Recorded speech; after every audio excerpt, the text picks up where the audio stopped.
chers frères et sœurs en Christ, bonjour. Permettez que nous puissions faire un petit partage autour des textes bibliques qui nous sont proposés ce dimanche 28 janvier 2024, quatrième dimanche du temps ordinaire, année B. La première lecture nous vient du livre du Deutéronome, le chapitre 18, du 15e au 20e verset. Pour la méditation, nous avons le psaume 94.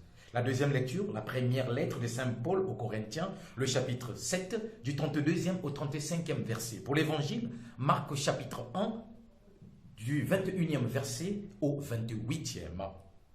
Qu'est-ce que nous pouvons retenir, bien-aimés de Dieu, de ces textes bibliques? Comme d'habitude, permettez, pour notre méditation, que je vous fasse la proposition de ce petit thème. Qui écoute Dieu se libère des soucis de ce monde, mais aussi des esprits impurs. Qui écoute Dieu se libère des soucis de ce monde, mais aussi des esprits impurs. Et pour mieux rejoindre ce thème, qui est en quelque sorte le point d'arrivée, je vous propose 3 petits pas. Le tout premier pas, c'est celui que nous avons intitulé « Écoutez Dieu ouvre le chemin du bonheur ». Ça veut dire celui qui écoute Dieu, opte pour le bonheur.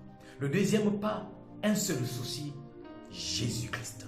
Un seul souci, Jésus-Christ. Et le troisième et dernier pas, c'est celui que nous avons intitulé « La vraie autorité libère ». La vraie autorité libère. Revenons évidemment sur le premier pas. Écoutez Dieu, voix du bonheur. Oui, bien-aimés de Dieu, la première lecture nous parle justement de l'écoute. Apprendre à écouter. Le Seigneur lui-même, par l'entremise de son serviteur, de son prophète Moïse, est en train de s'adresser à son peuple en lui disant « J'enverrai, je susciterai un autre prophète comme Moïse qui sera au milieu de toi. Et toi, Israël, ce que tu feras, tendre l'oreille et écouter sa parole. » La mission que le Seigneur est en train de nous attribuer aujourd'hui à travers cette première lecture, une fois de plus, est de nous dire que toi, chrétien, aujourd'hui, tu dois apprendre à écouter mon prophète. Et le prophète des prophètes, c'est Jésus-Christ lui-même, la parole de Dieu qui s'est incarnée. Et qui écoute Dieu, opte alors pour le bonheur. Parce que Dieu ne peut pas nous dire une parole qui nous fera mal. Dieu ne peut pas nous dire des faussetés. Dieu ne peut que nous montrer le chemin qui est bien, le chemin qui conduit vers la vie. Et donc, qui écoute, il est en train déjà de baliser son chemin pour l'éternité, pour le paradis, déjà en commençant ici-bas, l'écoute de la parole. Mais qui n'écoute pas, refuse alors le bonheur. Si vous prenez le même livre du Deutéronome, nous sommes au chapitre 18, à partir du verset 15, mais prenez le même livre, le même chapitre, mais à partir du verset 13-14. Dans le verset 14, on nous fait comprendre qu'évidemment, le Seigneur est en train de tirer un peu les oreilles, permettez l'expression, au peuple d'Israël, pour que ces derniers ne partent pas écouter d'autres, effectivement, prophètes ou d'autres voix, mais que ce peuple puisse seulement écouter le Seigneur, car il y avait la voix des divinations, des charlatans, des gens qui étaient tout autour. Et donc, la tentation était, n'est-ce pas, d'aller écouter tous ces gens-là. Et donc, le Seigneur est en train déjà de rappeler au peuple, attention, tu ne dois écouter qu'une seule voix, une seule parole, celle qui vient de moi par l'entremise de mon prophète. Et le prophète des prophètes, c'est de Christ lui-même, Dieu qui s'est incarné, la parole qui s'est incarnée. Et cette parole est la vie pour tous ceux qui la reçoivent. Donc, qui reçoit Dieu, qui écoute Dieu et qui met en pratique sa parole, reçoit le Christ. Alors, sa vie devient en quelque sorte illuminée par la lumière du Christ. J'ai bien dit qui écoute et qui met en pratique, oui. Car écouter, c'est aussi apprendre à obéir.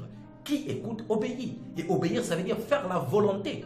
Réaliser cette parole que j'ai écoutée. Un texte me vient à l'esprit. Luc chapitre 6, verset 46. Pourquoi m'appelez-vous Seigneur, Seigneur, et ne faites-vous pas ce que je dis? Pourquoi vous dites Seigneur, Seigneur, et vous n'accomplissez pas ma volonté? Vous écoutez la parole, vous avez même les Bibles, vous citez des versets, mais votre vie de chaque jour ne reflète pas évidemment la parole que vous lisez. Pourquoi? Vous n'êtes pas mes amis, dit le Seigneur. Saint Paul aux Romains chapitre 2 verset 13 ajoute: ce ne sont pas en effet ceux qui écoutent la loi qui sont justes devant Dieu, mais ce sont ceux qui la mettent en pratique qui seront justifiés. Notre justification vient donc dans l'écoute, mais en même temps aussi dans la mise en pratique de ce que nous écoutons. Et donc, qui refuse d'écouter, a déjà opté lui-même pour sa propre condamnation. Puisque dans le texte que nous venons d'écouter tout à l'heure, c'est-à-dire la première lecture de ce jour, le Seigneur lui-même dit, ils n'écouteront que mon peuple. Et s'ils n'écoutent pas mon prophète, et s'ils n'écoutent pas les paroles de mon prophète, moi-même, je serai effectivement, je leur demanderai, n'est-ce pas, des comptes. Ils rendront compte. La parole est proclamée. C'est chaque cœur qui la reçoit. Et c'est chaque cœur qui est appelé à la mettre en pratique. Au même moment, faisons attention à ce que nous écoutons, dit le Seigneur. Car il y a toujours tout autour des charlatans. Deutéronome 18 à partir du verset 14, nous comprenons cela. Faites attention à tous ces faux prophètes autour. Parce que le Seigneur lui-même nous donne des critères. Le prophète parle de ce que moi je dis. Il n'est pas un devin. Un prophète n'est pas un devin. Un prophète ne vient pas faire des prédictions pour l'avenir. Il parle de la parole de Dieu et laisse Dieu agir. Dès lors qu'il y a des divinations, dès lors qu'on commence évidemment à prophétiser et parfois de fausses prophéties, ce n'est plus Dieu qui parle, mais il s'agit évidemment de la personne elle-même qui parle. Permettez, n'est-ce pas, que nous puissions épingler l'expérience du prophète Jérémie, mais aussi du prophète Ézéchiel. Jérémie affirme, écoute Anania, ce faux prophète, le Seigneur ne t'a pas envoyé, c'est toi qui fais que ce peuple se berce d'illusions. Jérémie 28, verset 15. Plusieurs nous racontent des choses, des prophéties, des divinations, et on est là derrière en train de courir. Et après un certain moment, on se voit vraiment bercé par des illusions.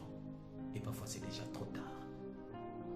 Ézéchiel ajoute, malheureux les prophètes insensés qui suivent leur esprit sans avoir rien vu. Ils ont des visions illusoires et des prédictions trompeuses. Eux qui disent au nom du Seigneur, oracle du Seigneur, alors qu'ils ne sont même pas envoyés par le Seigneur.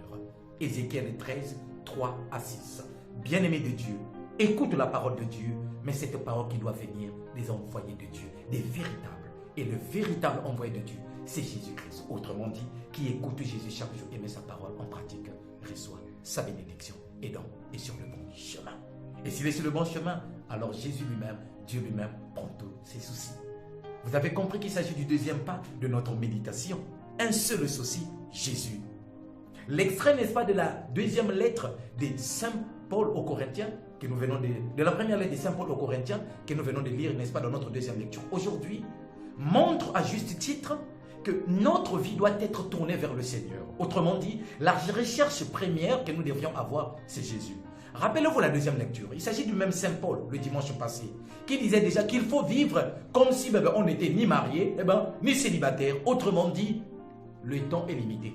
Donc, il faut choisir ce qui est nécessaire. Et pour Saint Paul, ce qui est nécessaire, c'est quoi? C'est Jésus-Christ. Ainsi, la deuxième lecture de ce jour est dans le même, s'il faut le dire, ou dans la même cadence. Puisque Saint Paul vient dire, il s'agit là de choisir qu'un seul souci, Jésus. Que tu sois marié ou pas, ce qui compte, c'est Jésus. Pourquoi? Parce qu'effectivement, lorsqu'on vit dans l'extrême, les amis, on est partagé. Et déjà, l'expérience de Saint Paul, évidemment, nous le montre. Dans la ville, n'est-ce pas, ou au cas contraire, avec les Corinthiens, il se retrouve évidemment devant des familles où l'un des conjoints reçoit le baptême et l'autre ne reçoit pas. Ça veut dire que dans ce couple, il y a un qui est en Jésus et l'autre qui n'est pas en Jésus. Et donc, dans cette habitation, il peut y arriver qu'il y ait, n'est-ce pas, partage. À un certain moment, je peux vivre comme l'évangile me le demande, et de l'autre côté, je peux aussi vivre comme mon conjoint ou mon partenaire me le demande. Et donc, la vie devient en quelque sorte partagée. Et vous avez écouté dans la deuxième lecture, si vous, évidemment, lisez bien ce texte, Saint Paul dit, c'est pour votre bien que je le fais, c'est pour que vous ne soyez pas partagés. C'est-à-dire que votre cœur, votre vie soit tournée complètement vers le Seigneur.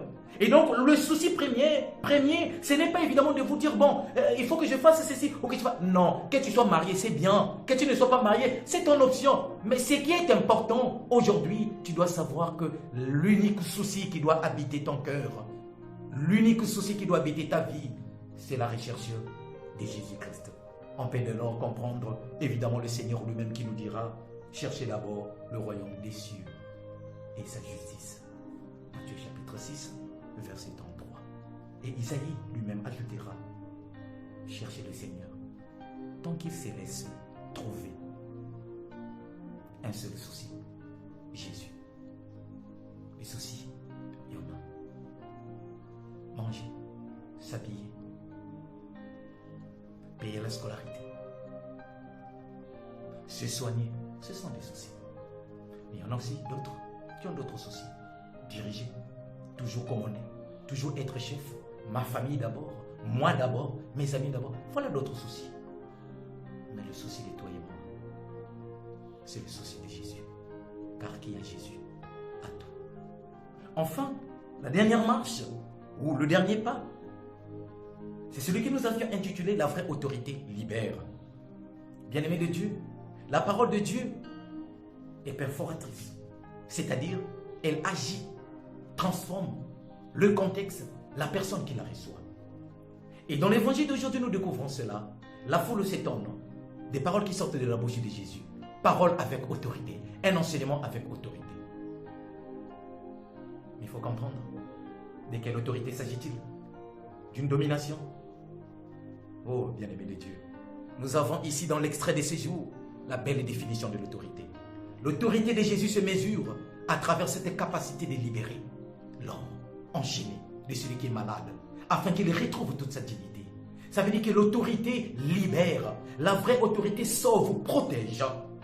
Et l'enseignement de Jésus est un enseignement qui vient transformer l'être humain au plus profond de lui-même pour pouvoir, n'est-ce pas, l'aider à accéder à la réalité haute qui n'est rien d'autre que la contemplation de Dieu, l'adoration de Dieu, en étant bien évidemment aussi libéré de tout ce qui peut nous empêcher d'être complètement tournés vers Dieu.